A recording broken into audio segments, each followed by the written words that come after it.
তিন রকমের ধর্মের লোক বেশি আছে, খ্রিস্টান, ইসলাম আর হিন্দু। 100 জন খ্রিস্টানকে যদি একই প্রশ্ন করে তোদের ভগবানকে, একবারই বলবে আমাদের ভগবান ঈসা মসীহ, যিশু খ্রাইস্ট।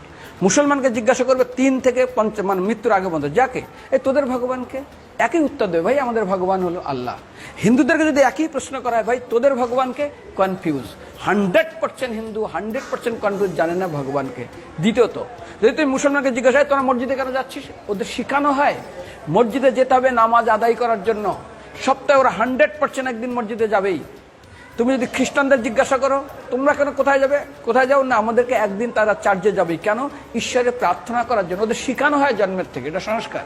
আর হিন্দুদের যদি জিজ্ঞাসা করে তোমরা মন্দিরে কেন যাচ্ছ, হ্যাঁ আমার ছেলের বিয়ে হচ্ছে না, আমার মেয়ের বাচ্চা হচ্ছে না, আমার বাবা হসপিটালে আছে, কালকের আমার মামলার ডেট আছে, আমার ব্যবসা খুব খারাপ, আমার শরীর খুব খারাপ। 99.99 হিন্দু জানে না মন্দিরে কেন আসা উচিত, তাদের ভগবানকে মৃত্যুর পরে কোথায় যাবে। মুসলমানকে জিজ্ঞাসা করবে মৃত্যুর পর কোথায় যাবে, বলবে ভাই নামাজ রোজা যদি না করি দোজকে যাব, অর্থাৎ নরকে যাব। যদি হিন্দুদেরকে জিজ্ঞাসা, ওদেরকে বলবে আর যদি করো নামাজ রোজা করি তাহলে বেহেশতে স্বর্গে যাব। যদি খ্রিস্টানদেরকে জিজ্ঞাসা করো, এই তোমরা যদি আমরা ঈশ্বর আরাধনা করি হেল অর্থাৎ নরকে যাব।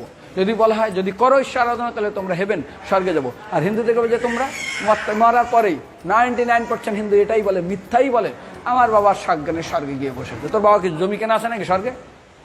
তোর বাবা জমি কেনা আছে যে তোর বাবা মরার পরে স্বর্গে গেছে, হোয়াটসঅ্যাপ করে দেখি এই যে অ্যাটাচ বাথরুম টয়লেট আমি একদম ভালোভাবে পৌঁছে গেছে, তোর বাবা স্বর্গে গেছে জানিস তুই?